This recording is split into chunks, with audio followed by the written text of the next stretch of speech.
My name is Maureen Conway, and I am a vice president at the Aspen Institute and the executive director of the Economic Opportunities Program.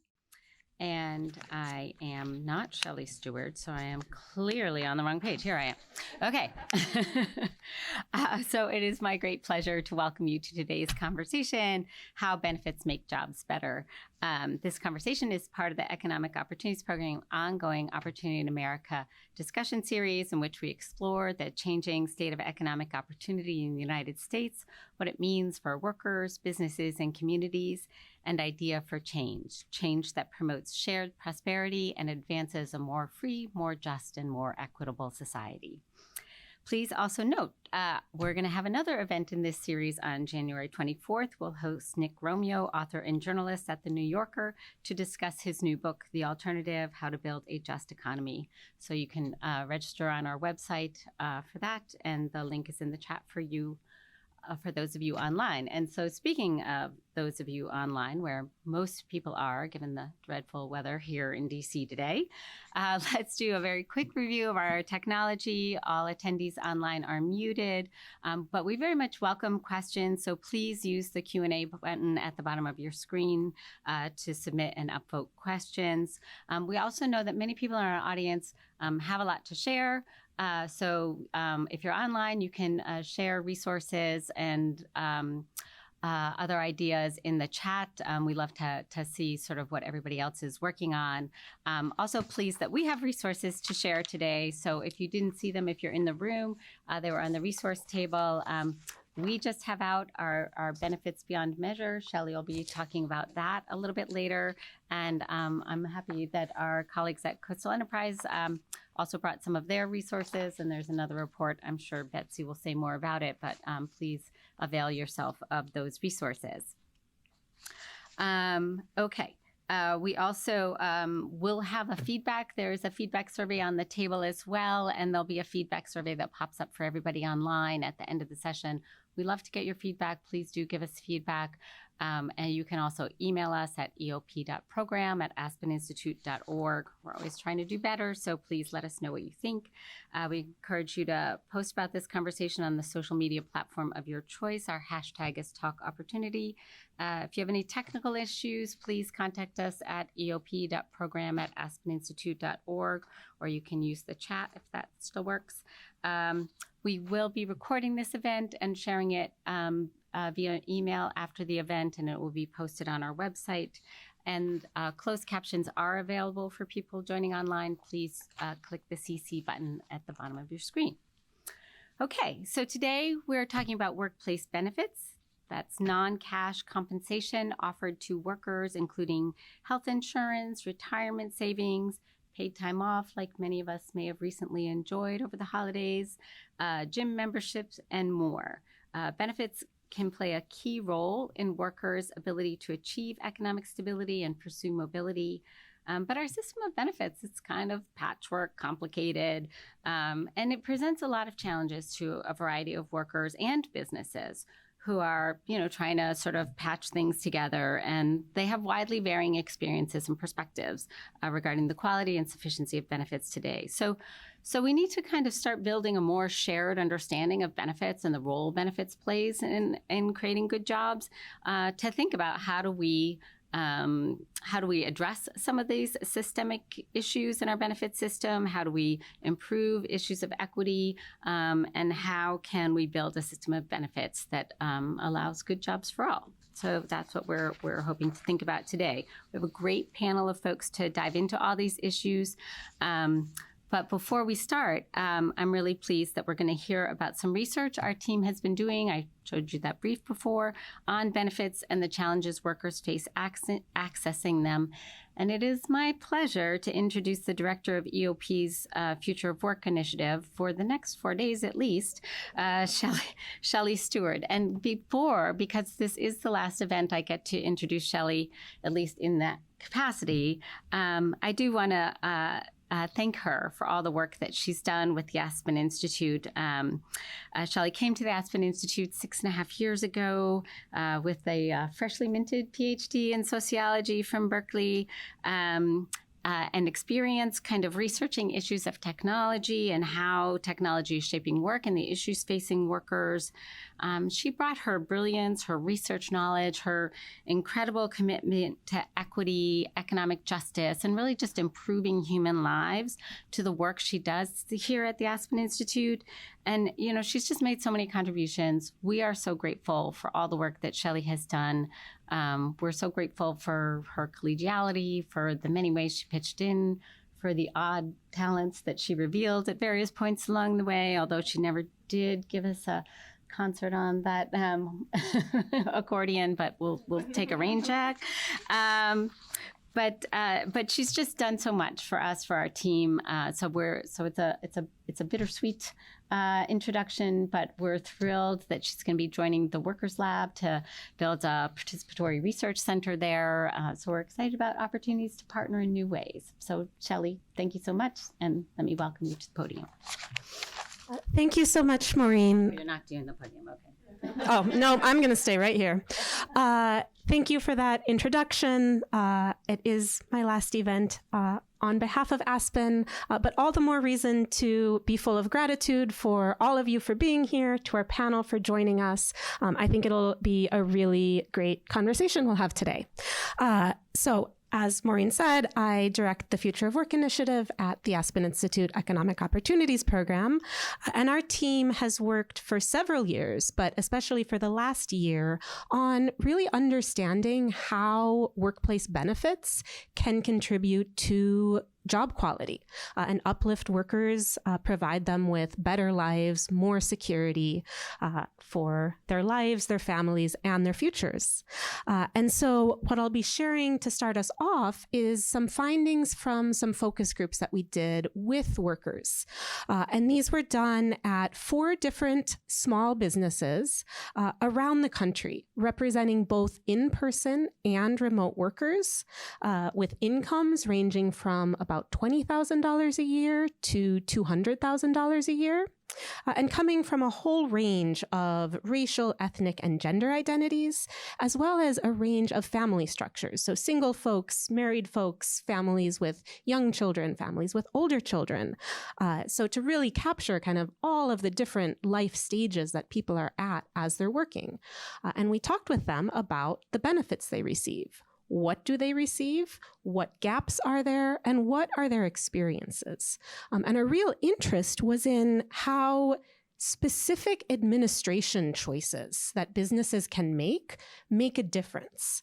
The whole system of benefits, as we'll hear a lot about today, is really complex. There's a lot of different entry points for the conversation, whether that's policy, whether that's with the people who design the benefits and products, whether that's the businesses who, administer them to workers.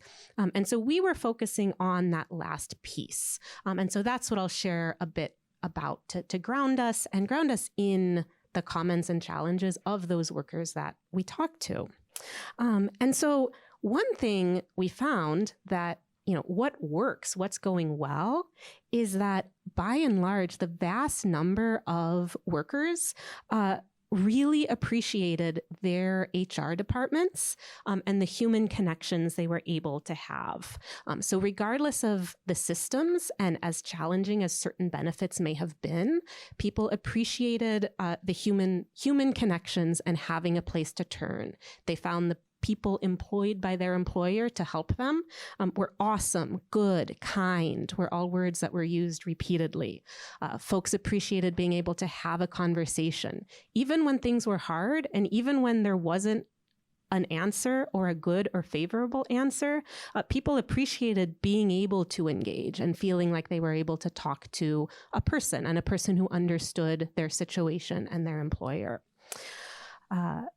And then there were some challenges, some needs, some gaps that arose. And again, these came through across the different income levels and around the country.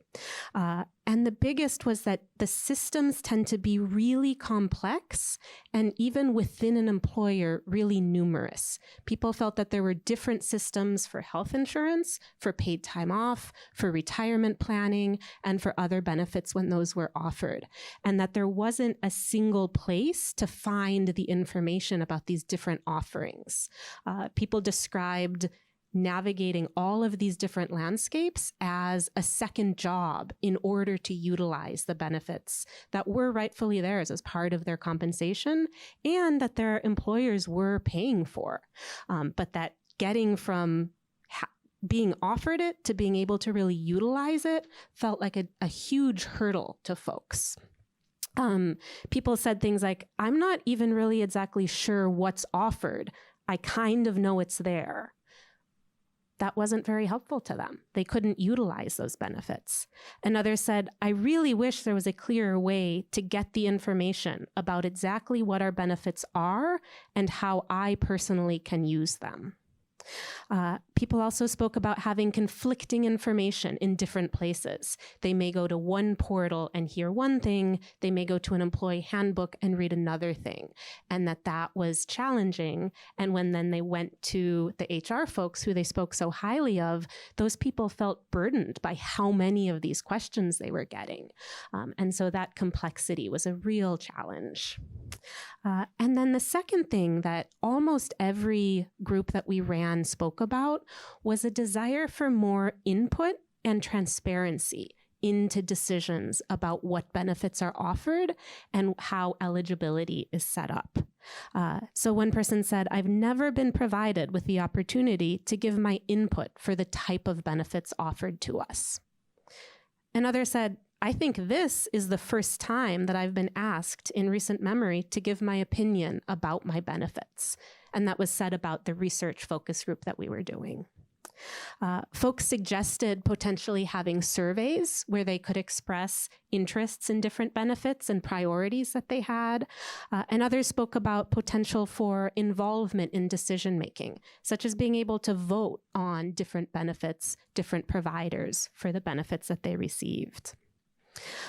Lastly, I'll just highlight a couple things about specific benefits. We spoke about the huge range of products that benefits can be and how those are different systems. And each one we could have a week-long conference about. But each of our groups focused on either paid time off, healthcare, or training as a benefit. So with paid time off, one of the leading things that came up was the challenges workers experienced with one-pot systems. These are systems where people have time off. It can be used for any purpose, whether that's medical, family, or vacation type uses. Most folks that we talked to found this to be challenging. For one, it caused illness or family disruptions to then lead to canceling vacation plans and relaxation plans. And people had a hard time with this. One described, having to take a week off because they couldn't get out of bed because they were sick. That led to canceling an entire vacation that had been planned for years. And that was really, really challenging. The other challenge people spoke of with that was around public health and feeling as though they needed to go to work when they were sick in order to not give up their vacation. So that was something that came up in several of the groups as well. There were also, with time off, concerns around culture and feasibility beyond specifically what was offered. So folks we talked to said that when supervisors rarely took time off, or if they regularly checked in while they were away, it led to some concerns and fear that taking time off was really okay, or that it would be seen negatively during performance reviews. Others talked about ways that calendars and expectations made taking time off very difficult. If they were expected, say, to sell a certain number of products and there was no consideration for their monthly totals, if they had taken time off or not, then there was pressure to not take the time off, even if it was technically available. When it came to healthcare, the biggest concern was cost. This was the amount that workers were having to contribute from their paychecks. And generally, there was a lot of awareness that this was a shared challenge, that employers were facing the same challenge, and it was rooted in rising costs of health insurance rather than decisions being made by employers. This was especially a concern for families, knowing that providing the cost of healthcare for a family is incredibly expensive. And employers were having to make decisions between offering that and contributing that money to other aspects of their business and other forms of compensation.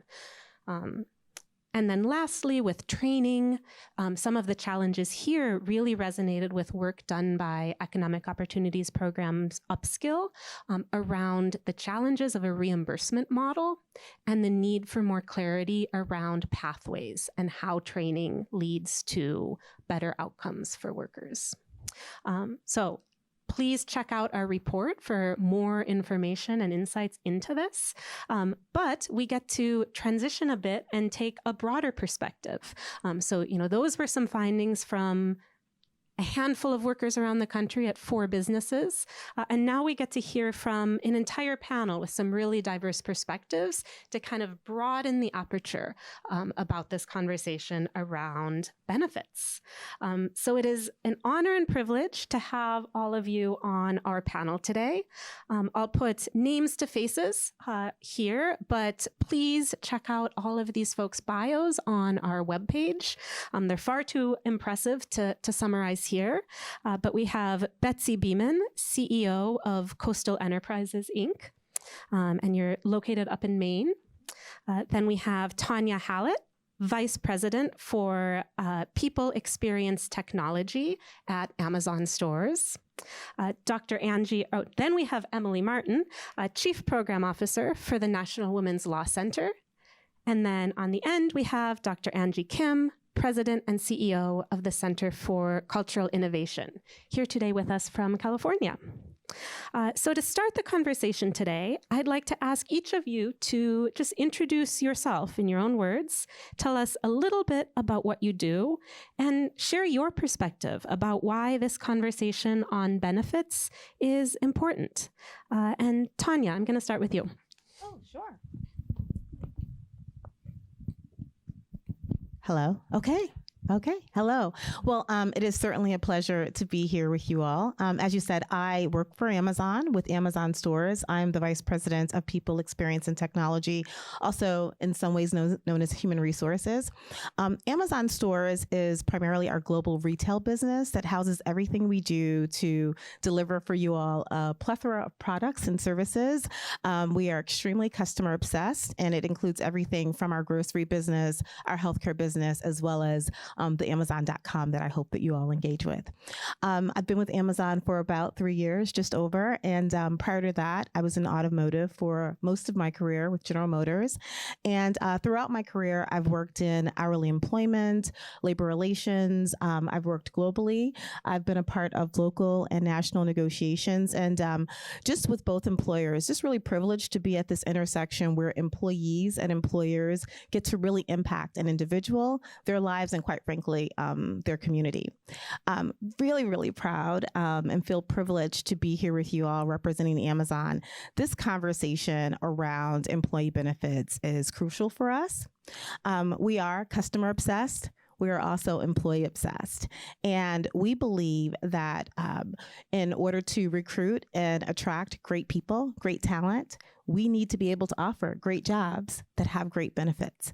And so as we go into this conversation about how we're thinking about doing it, the point that will be pervasive for us is inclusiveness, because we fully understand our scale and our scope. And that means that we have many different types of people at different points in their lives that are coming to us, and their priorities for their health needs, their needs overall, is what we need to be able to address. So in being inclusive, we hope to do that by offering packages that are comprehensive, that are high quality, and that and offer us an opportunity to continue to experiment and innovate. So again, thank you for having us here. Thanks so much. Emily, I'll go to you next. Hello. Great to be here. Again, I'm Emily Martin, and I'm the Chief Program Officer at the National Women's Law Center. The National Women's Law Center is based here in D.C., and for about 50 years, we have been a gender justice policy and legal organization working at the federal level and in the states across the range of issues that are important to the lives of women and girls. Immediately prior to my current role, by which I mean last month, I was the Vice President for Education discrimination and workplace justice. And part of our work around workplace justice, in addition to thinking about things like sexual harassment and equal pay and discrimination protections, has been a real focus on job quality, from fair scheduling to a decent minimum wage to paid leave and paid sick days. And one of the reasons that I think that this conversation about benefits is so important is because when we talk about job quality, which of course is very much a benefits conversation, we're talking about gender justice and racial justice, because women are almost 2/3 of those in the lowest paid jobs in our economy. Those are the jobs that are, of course, least likely to have benefits. Women of all races are overrepresented in those jobs, but Black and brown women are especially overrepresented. And given that women continue to shoulder outsized family caregiving responsibilities, those factors come together to mean that women, and especially women of color, are at really increased risk of poverty in this country.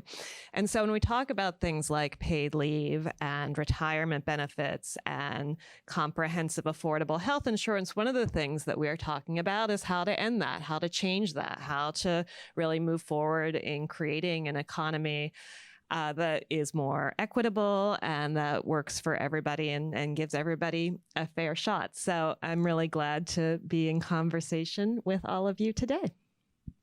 Thank you. And Betsy. Hello, everybody. It's great to be here and to see some familiar faces in the audience, and I'm sure online as well. I'm Betsy Beeman. I'm the CEO of Coastal Enterprises, or CEI. We're based in Brunswick, Maine, and we're a nonprofit organization that's called a community development financial institution. And what that really means is that we're working to build a more just, climate resilient, and vibrant future for people in Maine and in rural regions around the country. And we do it by integrating financing, business advising, and policy solutions that help make our economy work more equitably. For a quick sense of scale, last year we made over 100 loans to small businesses, and we coached over 2,800 entrepreneurs and people who wanted to start a company. And most of those folks are people who are typically left behind and shut out of or new to our financial system. The majority were women or people with low incomes, and they included people of color, immigrants and refugees, veterans, and people with disabilities.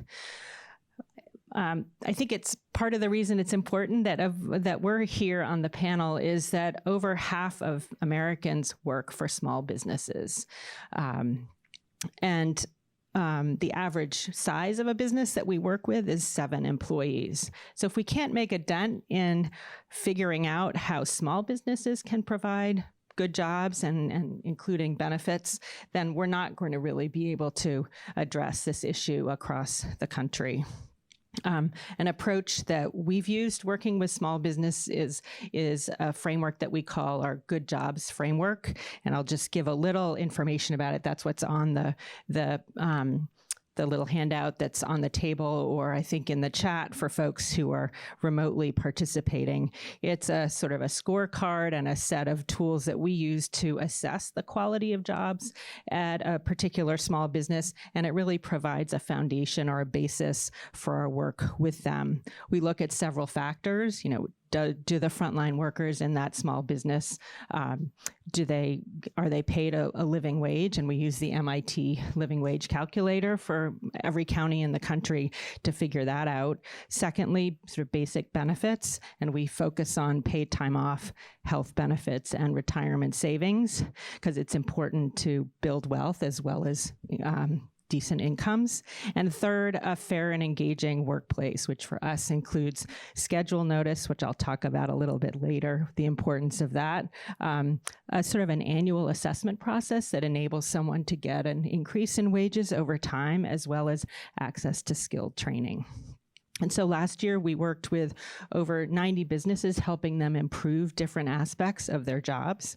And we'll be talking some about that later. But I'm just fundamentally excited to be here because I believe that everyone in the US who wants to work should be able to access a good quality job, and really fundamentally believe that good jobs are not only good for the workers, they're good for the businesses and ultimately good for our communities. So thanks for having me here.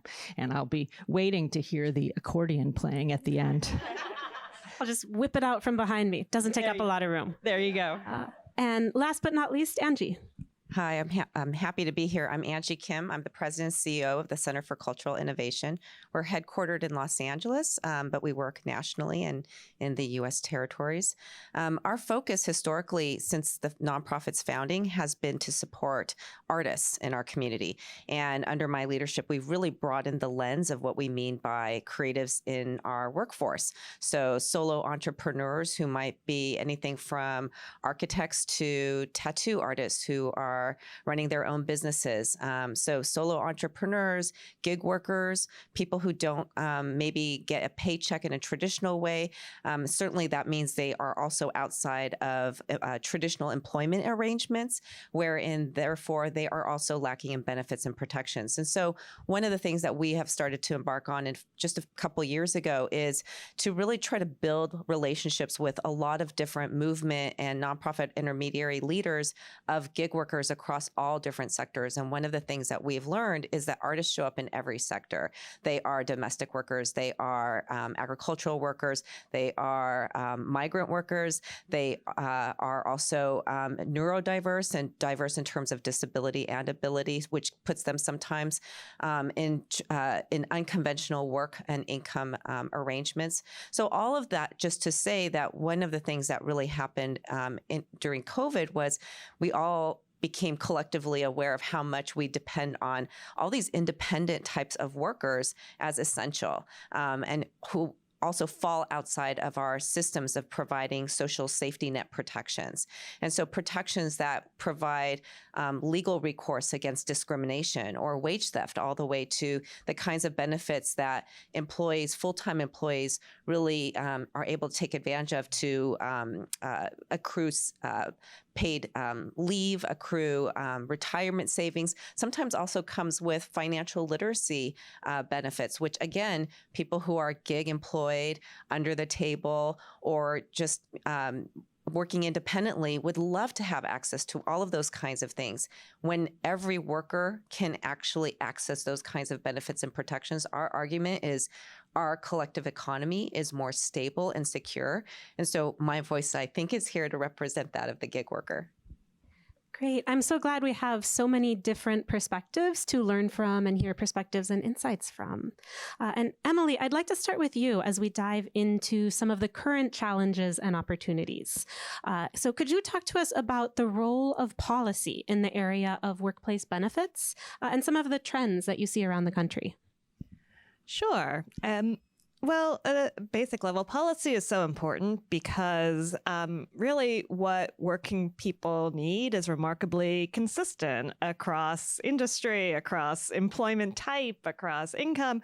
People want to be able to access high quality, affordable health care. They want to be able to care for themselves and their families. They want to be able to retire with dignity. And without baseline legal requirements and policy structures to enable that to happen, so many people are going to be left out because of the huge range of employer size and employer resources and employer willingness, because of the huge range of bargaining power that individual employees have in seeking these protections.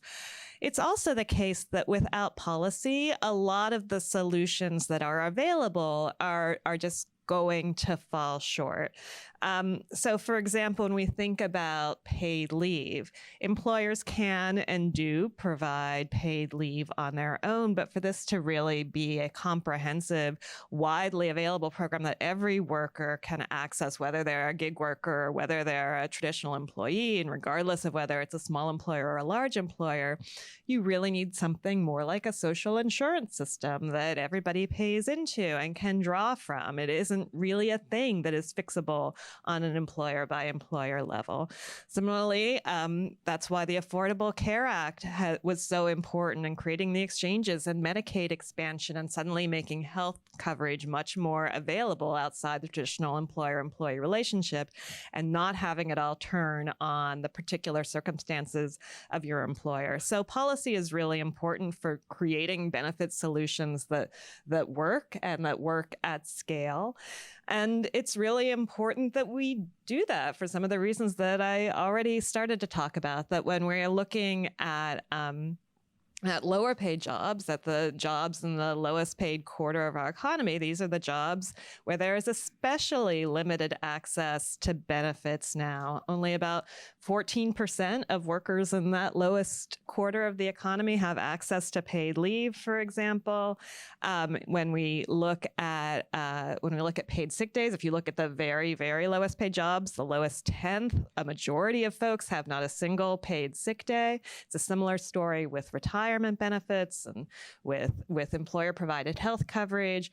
And so in order to ensure that those large swaths of workers in our country who sort of by definition are going to have less bargaining power than the higher paid employees in a company, to ensure that there is consistent access to these really basic or life-sustaining benefits, policy solutions are really necessary. And I guess the other couple things I will say is that COVID really demonstrated that we have the capacity to come up with policy solutions when we are motivated to do so, as the federal government for the first time required some level of paid leave and paid sick day protection, which had never happened before, as well as making huge investments in childcare, which really enabled the childcare industry to stay afloat. And then all of those have come to an end. So I think right now we are seeing, we are being held to really take stock of the fact that these are policy choices not to provide these benefits, given that we have in very recent history demonstrated that it is possible. But on the positive side, we are seeing innovations at the state level that I think make clear that it's a question not if, but when we will see these protections at the federal level as well. So for paid family leave, just since 2020, Colorado, Maryland, Delaware, Minnesota, and Maine have enacted paid family leave. We've seen important innovations in fair scheduling policies in cities around the country over the past year. We've also seen states investing in childcare to try to make up for the loss of federal dollars earlier in 2023. And so that is exciting that states are actually working as laboratories here and pointing the way to where hopefully we will all get sooner rather than later. Thank you so much. And for folks who are interested in some of the scheduling practice legislation, we hosted a conversation just in November about some of those approaches. So be sure to check that out if you're interested. And Betsy, let's talk small businesses. So what are some of the challenges that you've seen small businesses face in providing benefits to their workers? Well, the first one you actually touched on at the beginning of your description of your recent survey about benefits, and you noted how people really appreciated their HR departments. Well, one of the challenges of most small businesses is there is no HR department. A lot of, small business owners, on the companies that we're working with that have perhaps an average of 7 employees, typically one of those people is not yet an HR director or resource. folks start small businesses for many reasons. There may be a great baker, or they may want to work out on the water because that's, where they grew up. And they then start a bakery or they start a mussel farm, but they don't necessarily know how to run a bakery or a mussel farm and how to hire folks and really sort of navigate the complex policies and programs that are out there.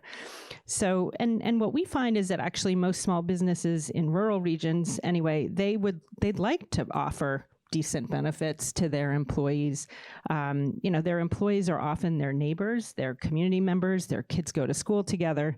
But what they don't have necessarily is access to information and the resources and the knowledge. And so our business advisors can work with them to help introduce them to sort of simple or help them navigate the more complex options that are out there. And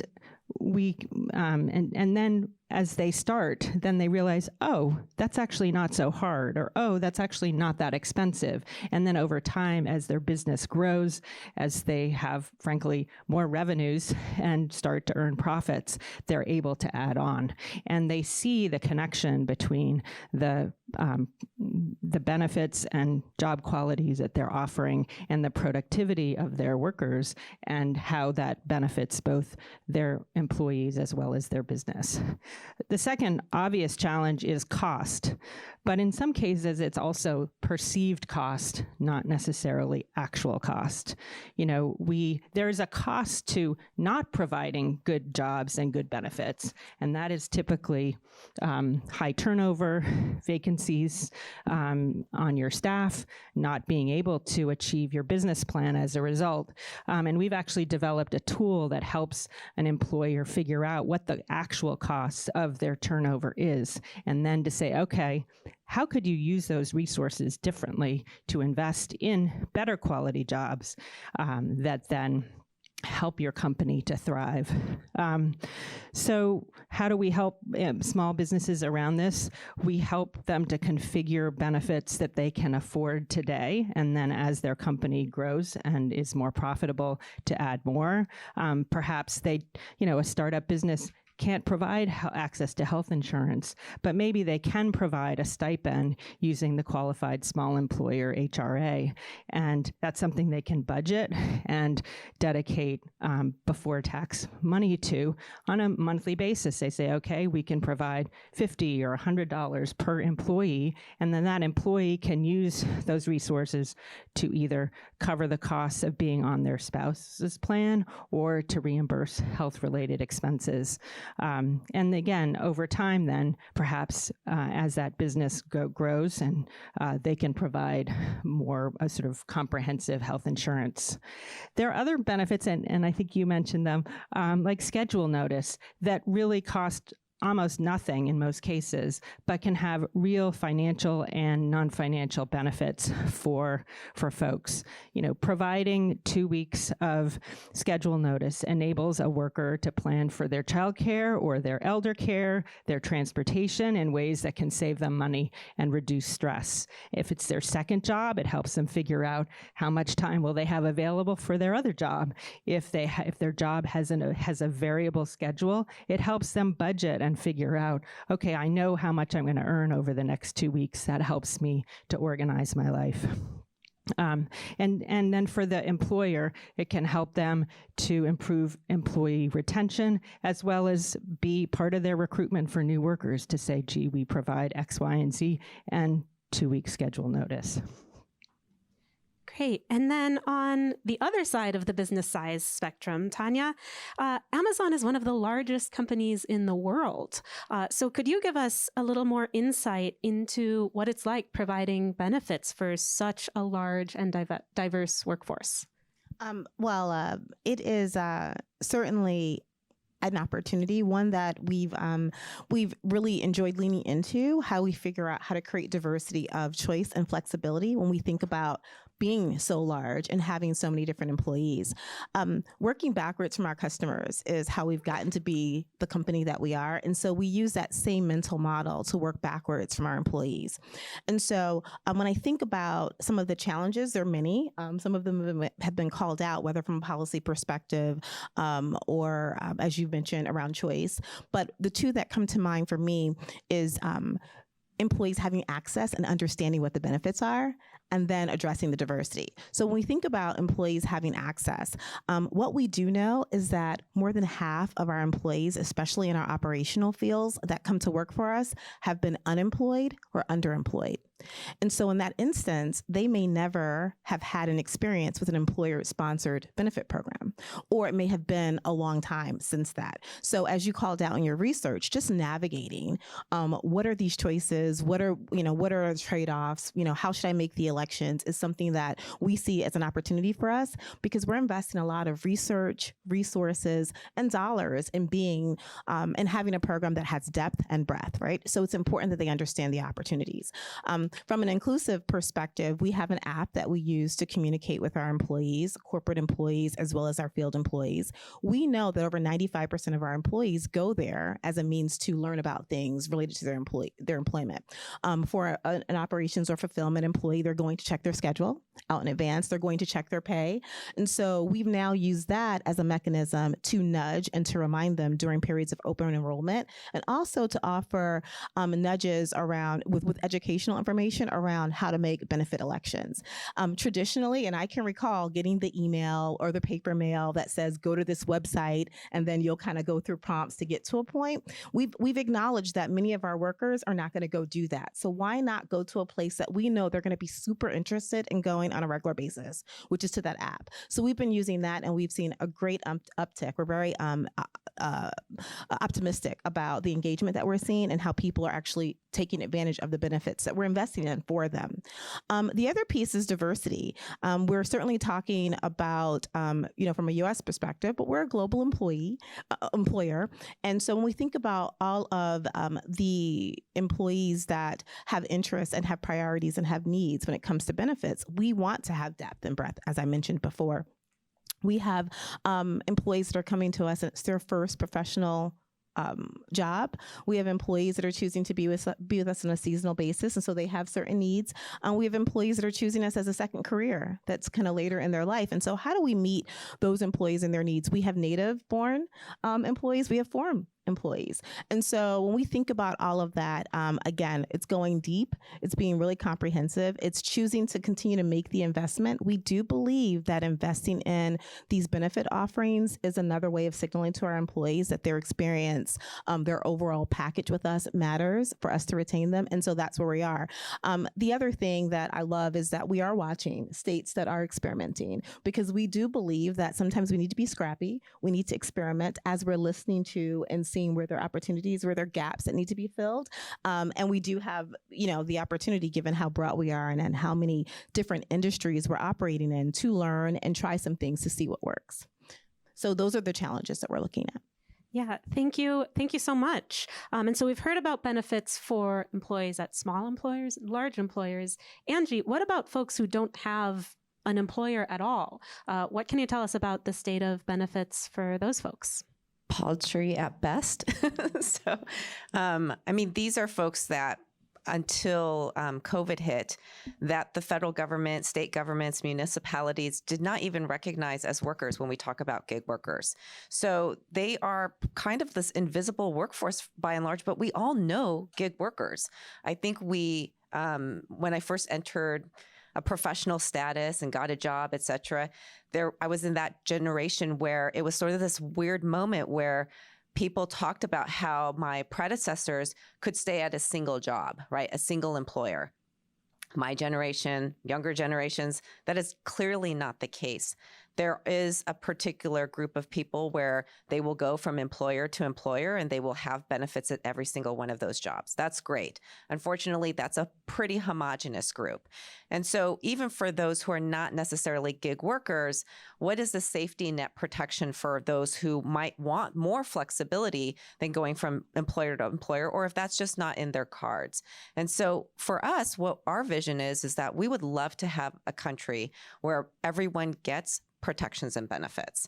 We are a long way from there, but I will say the discourse, particularly in the last few years, has actually turned and I think has created a lot of opportunities to actually recognize that income that is earned make you a worker no matter if you have a traditional employer, right? And so also acknowledging how much we depend on care providers, people who may do that professionally, of course, for instance, doulas, but also who do that personally and get nothing acknowledged in terms of benefits and protections. And yet we have as a country acknowledged in the last few years that they are an essential part of how we have a resilient and strong community, cultural, social, and economic infrastructure. So all of those things, discourse-wise, is opening the door for, I think at this moment, really interesting experimentation around how can we expand who gets included in the safety net and how do we expand the social safety net so that the safety net and the contract that used to be between only employers and employees, like, okay, employees, you do something for us. Now, as an employer, we need to make it competitive to retain you and do something for you. How do we expand that to acknowledge all people work and contribute?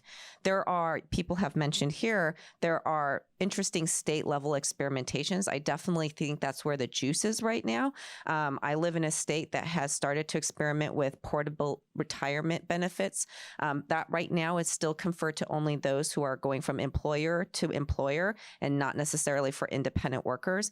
But there are, those create these bright spots of opportunity to say, how can we expand that? I think there's also interesting experimentation and for the large part, still a lot of talk and discussion, but I think we're right on the cusp of like, how do we have pooled risk funds that might aggregate, for instance, sick leave protection or family leave protection for those who earn income through independent means. So there's a lot of experimentation that way. The other thing that I think is also really fascinating is just also a lens, maybe a policy lens on what does it mean to give workers more power. I think one of the things that we forget about when we talk only about protections and benefits is that these are kind of this tactical way of protecting the worker and therefore Americans writ large. The other thing, though, is just also this mindset shift about shifting power. Progressive Party, by and large, has really been on the side of the worker. How do we also make that tangible to talking about independent workers as also someone who could become powerful voices politically? And right now that hasn't been the case because they're not unionized. And so we look, one of our grantees is the Debt Collective, and they've done so much work to demonstrate what is possible to collectivize individuals who are without a single employer to negotiate with, but rather they are collectivized in political voice because they have a common identity, which is that they are all burdened by student loan debt. And so they Debt Collective as an organization has gone toe-to-toe with Department of Education and had some major wins and has been has had the ear of the Biden-Harris administration on what to do policy-wise around debt jubilees, et cetera. And I just give that as an example of right now, a lot of examples around how we are trying to shift ownership, governance power, political power to workers. And the last thing I'll say, just as an interesting example, is we're also watching in fascination as a bunch of baby boomers are leaving their jobs, right, as solo owners of small businesses or now mid-sized businesses.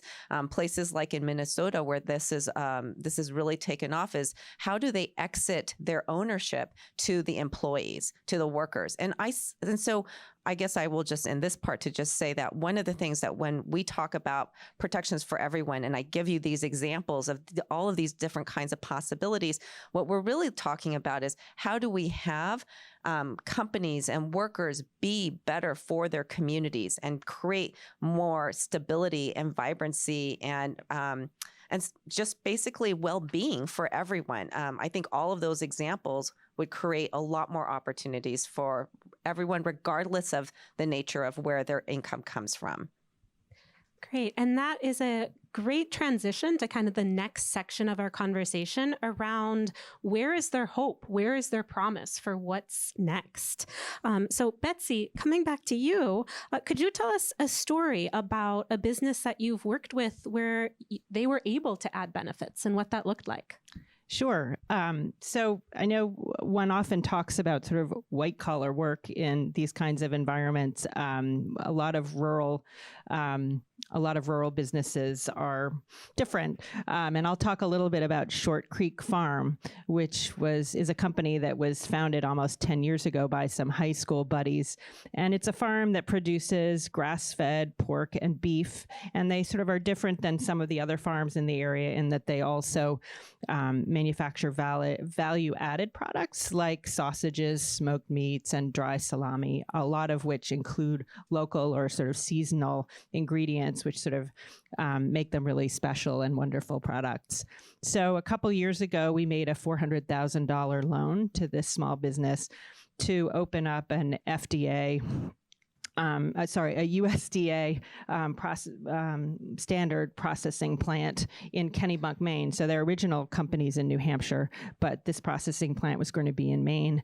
And at the time of that investment, they had 4 employees on the farm. They were earning $12 an hour, which is 35% below the living wage in Kennebunk, which is nearby, but in a different county, where this new facility was going to be. And they were providing no traditional benefits. And the business owner was a little concerned. It was this new community in Kennebunk. It had a tighter labor market, and he was going to need to hire 9 people at about the same time because it was going to be a production line. So he needed a couple meat packers and meat cutters, and they all needed to start at the same time because you can't have someone cutting the meat and not packaging it. So he had this challenge of how am I going to get 9 people sort of all at once in a tighter labor market. And so our workforce advisor, talked to him first about paid time off. And he's like, gee, that's really difficult because we have an assembly line. And if you have somebody who's off, like that doesn't work. But we could talk to him about the seasonality of that work.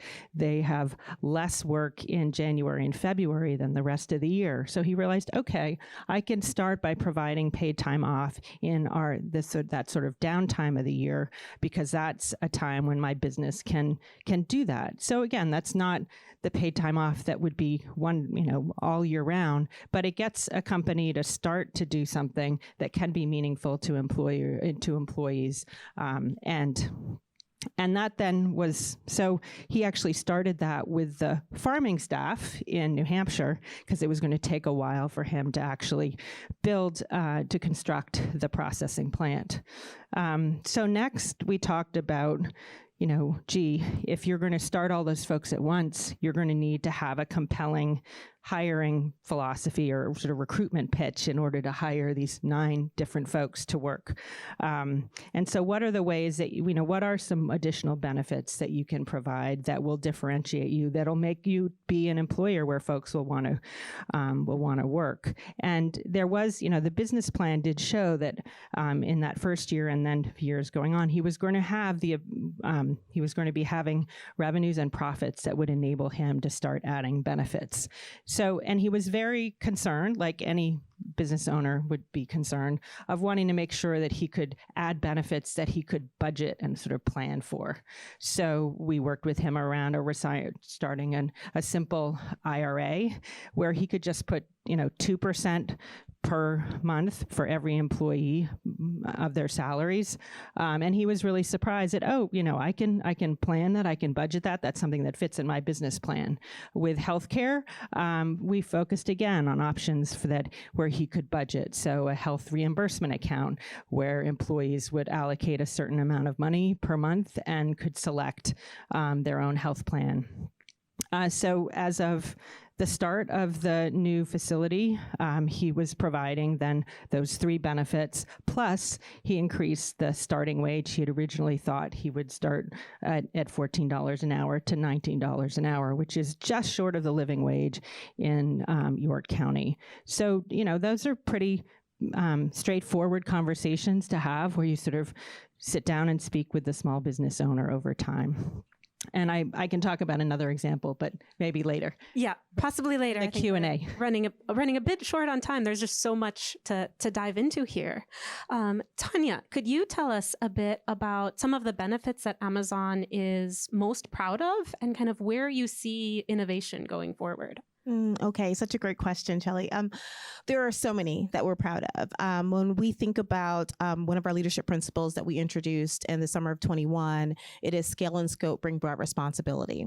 And so we certainly have, there are other big employers I'm sure that you're aware of that offer health insurance, 401k with company match, life insurance and things like that, 20 weeks of paid leave for birthing parents, and even more leave options that we offer for adoptive parents and people that are choosing other things. One of the programs that we're very excited about is our upskilling program that's called Amazon Career Choice. And we really love that this is have been a pivot in our strategy over the past couple of years. We've offered this opportunity for our employees to upskill themselves to continue to grow within Amazon or elsewhere. So we believe in it. We offer prepaid. I heard that in your opening around this whole how it can be uncomfortable or it can be daunting to have to do reimbursement. So we offer prepaid college tuition for 4 and 2 year degrees. We also offer that for GED or industry certifications, even ESL. Whatever is the need of the employee is what we're offering and moving to with Amazon Career Choice. We have offered it since 2012, and over 175,000 employees globally have taken advantage of it. But what we're most excited about is that we have 750,000 employees here in the U.S. that are eligible for it. And the more that we can, through our app, nudge them, remind them of what's out there and the fact that it's prepaid and encourage them to use it, we're really optimistic, again, about how they're increasingly engaged in it. What this offers for our employees is access to over 400 universities or higher ed institutions, of which 231 of those are community colleges. So talking about investing in our communities, because that means a lot if we can encourage our constituents to, our community members to use our community colleges. So they're doing that. Last year alone, we had over 19,000 people actually engage in a 2-year program at a community college. So very excited about it. We do have a pledge when it comes to upskilling. We call it our Upskilling 2025 pledge, in which we're going to put in another $1.2 billion into that, because we do see a future where in that time period, we could have 300,000 more of our employees that get to participate. And just wanting to emphasize the point, we have the benefits that I mentioned in regards to medical, vision, and dental, but it goes beyond that because those benefits are available day one to our regular full-time employees. And so when you think about the number of people that get that, as opposed to having to wait, like many other employers require up to a 90-day waiting period to access mental health, 24 hours, 7 day a week, medical advice lines and things like that. So we offer that as a day one. Our career choice program is offered after 90 days of employment, but we are just continuing to push the needle there. I think the other thing that we're acknowledging is that we also have, in addition to regular full-time active employees, we have part-time and reduced employees. And so we have customized packages for those types of employees as well. So when the impact overall throughout our country, we have hundreds of thousands of employees that we know we have an obligation to provide some type of benefit offering that meets their priorities and their needs based on how they're choosing to engage with us. And building on that, Angie, and I'm combining a few of our questions here, just noting the time and wanting to make sure everybody gets home before the weather gets too much worse.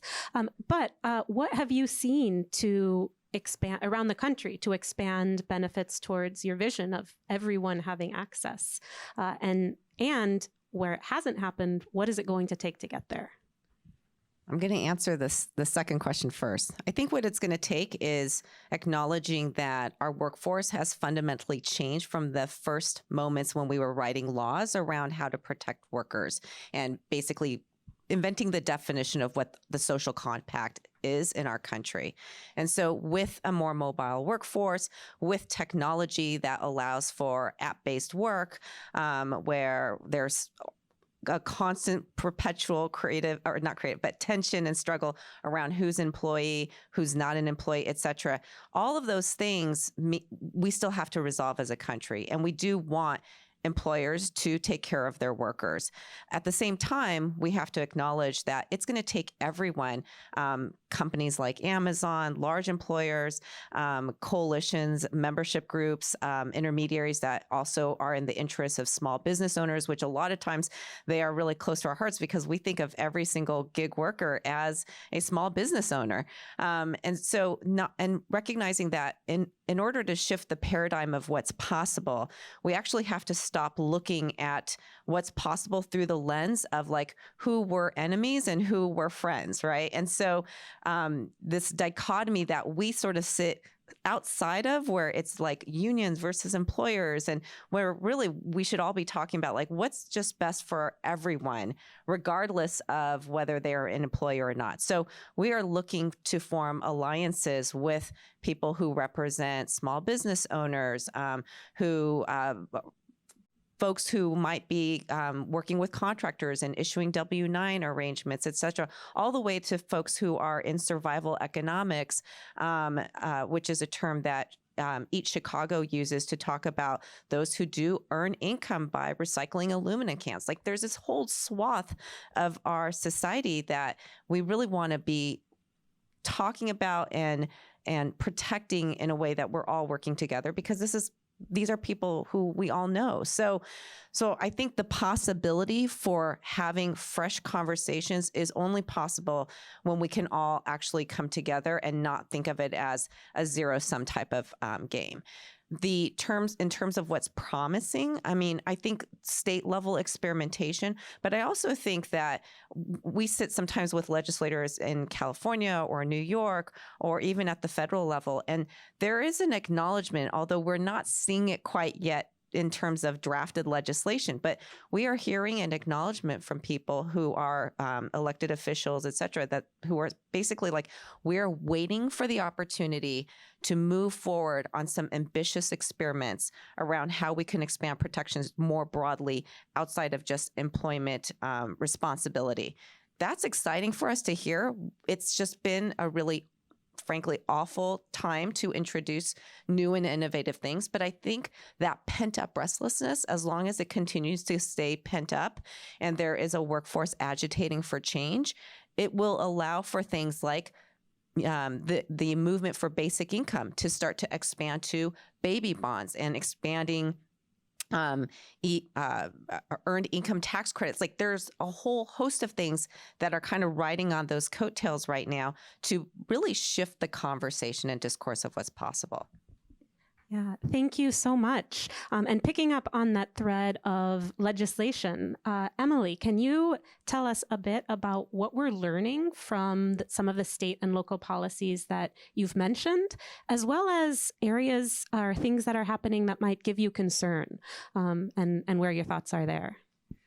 Yeah. On the promising side, 13 states and DC have passed paid family and medical leave. And again, 5 of those have happened since 2020. So there's a lot of energy and momentum there for the very good reason that these are really popular policies. People respond to them. They understand them. I mean, sometimes they're a little technical and complicated, but on a basic level, people know why it's important and what it means to be able to be paid when you have time off to have a baby or to deal with your serious health condition or to take care of a loved one. And the evidence shows that these policies are, in fact, making a huge difference for individuals by giving them that time and space. It means that, for example, new moms are less likely to have postpartum depression. It means that when you have a baby, if you have paid leave, you're more likely to go back to your employer at the end of that leave than if you have unpaid leave. And that is good for economic stability for employees. It's also really good for employers that these benefits are, in fact, doing what one would think they would do in reducing turnover and in creating, happier and thus more committed employees. Similarly, where we continue to see state by state finally expanding Medicaid, we see a huge range of benefits for individuals. They die less often. They are healthier. They can access basic health care. They also are more economically stable, which among other things means they're more likely to be able to have a car that gets them to work on time. They're more able to seek and keep a job. It also creates benefits for local economies as that expanded coverage both ensures that hospitals are better able to pay their bills because they're providing less uncompensated care. And more broadly, it creates stimulus effects in the local economy and helps create jobs. So I think that those are some examples of where we're seeing real success as promise. On the negative side, we've also seen a lot of states seeking to preempt local efforts to provide benefits, either through paid leave or through increasing the minimum wage or through flexible and stable scheduling protections. Sometimes states do that because they're providing state level protections. They just want one rule across the board. But a lot of states have done it in the absence of providing any state level protections. And so I think that's in part based on a fundamental misunderstanding that thinks it's somehow anti-business to create these benefits, which I think is just wrong. But it really demonstrates the need for federal baselines and for federal protections so that these efforts and these experimentations are not caught up in as much partisan back and forth state by state. Great. Thank you. I think you've all kind of painted a picture of what is possible and how there's moments of promise that are happening in these different sectors. We have time for just a couple audience questions. Maybe we'll take one or two here in the room and then one or two from our virtual audience as well. Yeah, you in the gray sweater. Hi, Peter Fugiel. I'm a postdoc researcher at Rutgers University. I have a question about the connection between benefits and operations. And we heard this a little bit with Betsy's example of offering paid time off during sort of slack seasons, the connection between operations and benefits. So seeing benefits not just as something extra that's offered to workers, but something that businesses need to think about in all aspects of how they produce their goods or services. And I'm going to focus on Amazon because, I've heard a number of Amazon workers, mainly in fulfillment centers, complain about mandatory overtime, chronically being required to work 50, 60 hours a week, week after week, without a lot of transparency, understanding about why or how long, those sorts of really grueling hours are going to continue. And so I'm wondering, in your conversations with colleagues, particularly on the operations side, have there been any changes, any ideas about, how do you deliver the hours that workers want and not overburden them with hours they don't want, recognizing, as you said, that this diverse workforce has different preferences, different needs when it comes to work hours? Thank you for that question. I appreciate it because it is one of the things that we talk about a lot, and we don't just leave it to our colleagues in operations to solve for that. Being that we also happen to be a tech company, we are using our technology so that people can do more shift choice. They can put in the hours that they want. We've also done a macro view of our businesses. So it's a good problem to have that there's such high demand for our products that require us to all subscribe to, we're so customer obsessed. How do we get customers what they want at the speed at which they want it? From a macro perspective, we're looking at how can we leverage our geography and our scale better better so that we can find more ways using our technology and speed options to get things to people without overburdening any one city, any one locale. So when we look at our geographies and where we're seeing this overburdening, where we have a lot of, as you would call it, mandatory overtime, and quite frankly, what that means is in peak season, when it's during the holidays, we get a lot of orders because we're so relentless in wanting to deliver on those orders. It does sometimes impact geographies, and it puts a toll on those facilities. We're using our technology now to see how do we use our geographic footprint to get to different speeds, communicate with our customers, maybe different promise times, so that we can manage our customer obsession with our employee experience. That experience of working a lot of mandatory overtime can be tough. So maybe if a customer knows instead of getting it same day, getting it tomorrow, it may take 2 more days. And if they choose that option, that can help us to level off the overtime for our employees. It is a great opportunity. It's still a challenge for us, but we're leaning into it because we see this tension between being customer obsessed and being employee obsessed. And so our employee experience matters greatly, and we're going to continue to invest in getting that right. Thanks again for the question. Yeah, and that fits into how benefits are one component of overall job quality. And conversations like this are important both to dive deep and also to think broadly about what overall a good job looks like. Let's just take one question from our online viewers as well. Finny, do you have one queued up? I do. This question is from Timberly Russell, who asks, can the panel provide feedback as to what employers can offer to mitigate the benefit cliff, which is the experience in which a new employee loses their public benefits, such as Medicaid, SNAP, childcare voucher, etc.? Do any of our panelists want to take that? Any ideas about things employers can do to mediate what's called a benefits cliff, folks losing public benefits as a result of gaining employment?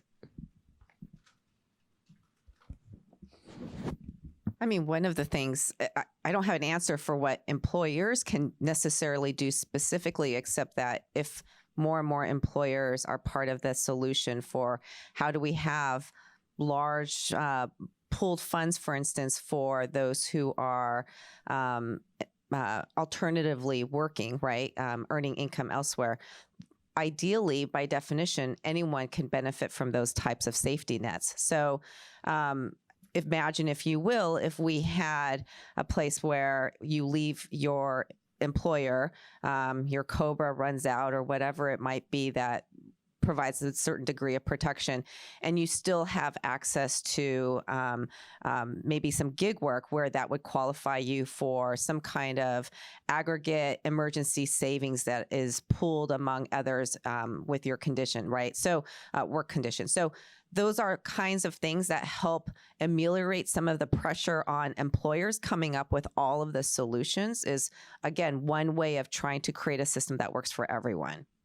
Great. Thank you so much. And we are at time. I think we could spend several more hours engaging on these questions and many more.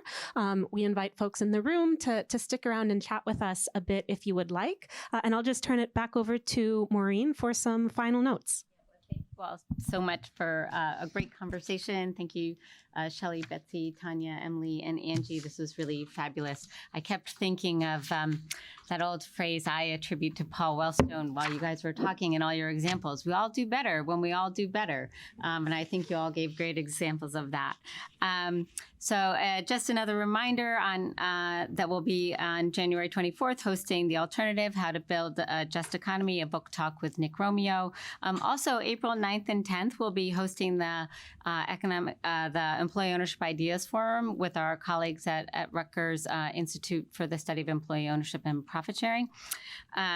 So just something else to keep an eye out for. I really do want to thank all of my colleagues here at the Aspen Institute for all their work supporting this event. A lot of people do a lot of different roles, so you saw some of them around the room, so thank you so much to all of them. Please, again, just a reminder, please do take a moment to respond to our feedback survey. They're on the table outside, and they'll pop up when you leave your screen. So thank you for being here, and please join us again.